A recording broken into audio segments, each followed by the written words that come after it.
ناظرین گرامی، 2023 کے آغاز کے ساتھ ہی ترکی کی آزادی کے 100 سال مکمل ہو گئے ہیں اور معاہدہ لوزان کی مدت ختم ہونے کی دنیا بھر میں گونج سنائی دے رہی ہے۔ بہت سے حلقوں میں یہ موضوع زیر بحث ہے کہ جولائی 2023 میں ترکیہ معاہدہ لوزان کے تحت عائد پابندیوں سے آزاد ہونے کے بعد پھر سے دنیا کا طاقتور ترین ملک بن سکتا ہے، جو پہلی جنگ عظیم میں خلافت عثمانیہ کی شکست کے بعد عائد کی گئی تھی۔ یہ بات بھی کہی جا رہی ہے کہ معاہدہ لوزان ایک غیر معینہ مدت کا معاہدہ تھا، جس کے اختتام کی کوئی تاریخ نہیں ہے۔ آج کی اس ویڈیو میں ہم آپ کو بتائیں گے کہ آخر معاہدہ لوزان ہے کیا، اور اس معاہدے کے ختم ہونے پر ترکی میں کون کون سی تبدیلی آنے والی ہے، اور ان تبدیلیوں کا پوری دنیا پر کیا اثرات مرتب ہوں گے۔ تو آج کی یہ معلوماتی ویڈیو آخر تک لازمی دیکھیے۔ ناظرین گرامی، تاریخ کی جھلکوں میں دیکھا جائے تو 1517 سے 1924 تک خلافت عثمانیہ کے دور میں 3 براعظموں یعنی جنوبی مشرقی یورپ، مغربی ایشیا اور شمالی افریقہ پر سلطنت عثمانیہ کا راج تھا۔ ارطغرل غازی اور ان کے بیٹے عثمان نے مسلمانوں کو شاندار اور ناقابل یقین فتوحات دلا کر پوری دنیا کو ہلا کر رکھ دیا تھا، جس کے بعد 600 سال سے زائد عرصے تک 3 براعظموں پر سلطنت عثمانیہ کی حکمرانی تھی۔ پہلی جنگ عظیم کے بعد یعنی 24 جولائی 1923 میں ایک امن معاہدے کے نام پر جنگ عظیم اول کے فاتح اتحادیوں اور ترکیہ کے درمیان ایک معاہدہ طے پایا، جو ترکیہ، برطانیہ، فرانس، اٹلی، یونان اور ان کی اتحادیوں کے ساتھ کیا گیا تھا، جس میں 1920 کی سیورس معاہدے کو ختم کر کے نیا معاہدہ کیا گیا تھا۔ معاہدے کی روح سے خلافت عثمانیہ ختم کر دی گئی۔ اس معاہدے کے تحت یونان، بلغاریہ اور ترکیہ کی سرحدیں متعین کی گئی۔ قبرص، عراق اور شام پر ترکیہ کا دعویٰ ختم کر کے سرحدوں کا تعین کیا گیا، اور اس معاہدے کے تحت جمہوریہ ترکی کو عالمی سطح پر تسلیم کیا گیا۔ سعودی عرب سمیت 40 سے زیادہ مسلم ممالک خلافت عثمانیہ سے نکل کر آزاد ممالک کے طور پر وجود میں آئے۔ خلافت عثمانیہ تحلیل ہونے کے باعث سلطان کو ان کے خاندان سمیت ترکی سے جلا وطن کر دیا گیا، حتیٰ کہ سلطان کی ذاتی املاک بھی ضبط کر لی گئی۔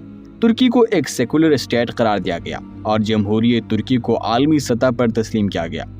اس معاہدے کی روح سے ترکی نے تینوں براعظموں میں موجود خلافت کے اثاثوں اور املاک سے بھی دستبرداری اختیار کر لی۔ اس معاہدے کے تحت ترکی سے تیل نکالنے کی اجازت سلب کر لی گئی۔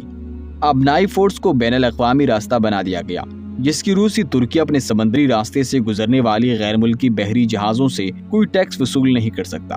ان شرائط پر عمل کرتے ہوئے مصطفیٰ کمال اتا ترک نے سیکولر حکومت کی بنیاد رکھی اور ترکی کو نئے سرے سے منظم کر کے انقرہ کو جدید ترکی کا دارالحکومت بنایا۔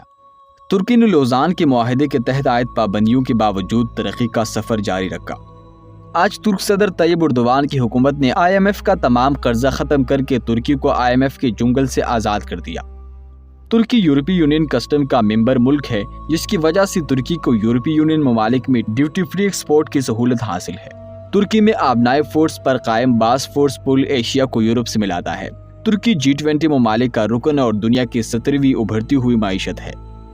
ترک فوج نیٹو کی دوسری بڑی آرمی ہے، جبکہ ترکی دنیا بھر کے سیاحوں کی توجہ کا مرکز ہے، جہاں سالانہ 7 کروڑ سے زائد غیر ملکی سیاح آتے ہیں۔ معاہدہ لوزان پر مغرب کا موقف ہے کہ یہ معاہدہ کمال اتا ترک کی جمہوریہ ترکی اور مغربی طاقتوں کے مابین ہوا تھا، جس کا سلطنت عثمانیہ سے کوئی تعلق نہیں، اور معاہدہ لوزان کے میعاد 100 سال نہیں بلکہ یہ غیر میعادی معاہدہ ہے، جس کی کوئی مدت مقرر نہیں۔ دنیا کے مسلمان ملکوں میں ترکی کو سب سے الگ اور نمایاں مقام حاصل ہے۔ خلافت عثمانیہ کے دور میں ترکوں نے دنیا کے بڑے حصے پر حکمرانی کی اور اپنے زور بازو سے لازوال فتوحات حاصل کی۔ ارطغرل غازی اور دریلس عثمان دونوں ڈراموں میں پہلے ارطغرل اور پھر ان کے بیٹے عثمان کی فتوحات دیکھ کر مسلمانوں کا خون ایک بار پھر جوش مارتا ہے، لیکن شاید بہت کم لوگ ہی جانتے ہوں گے کہ یہ دونوں ڈرامے حقیقی کہانیوں پر مبنی ہیں۔ 100 سال پر محیط معاہدہ دراصل ترک عوام اور مسلمانوں کے خلاف مغرب کا ایک ایسا پھندا تھا جس نے ترکی کو ہاتھ پاؤں باندھ کر چاروں شانے چت کر دیا۔ ایسا وقت بھی آیا تھا کہ ترکی میں اسلام کا نام لینا بھی مشکل تھا۔ اس شرمناک معاہدے میں ترکی کو معاشی طور پر کمزور کرنے کے لیے اپنی زمین سے تیل نکالنے کا پابند کیا گیا۔ مغرب کی سازشیں یہی ختم نہیں ہوئی، بلکہ ابنائی باسفورس کو مفت عالمی گزرگاہ قرار دیا گیا، جس کے ٹیکس سے ترکی کو بہت فائدہ ہو سکتا تھا۔ ابنائی باسفورس دنیا بھر میں تجارت کو کنٹرول کرتا ہے۔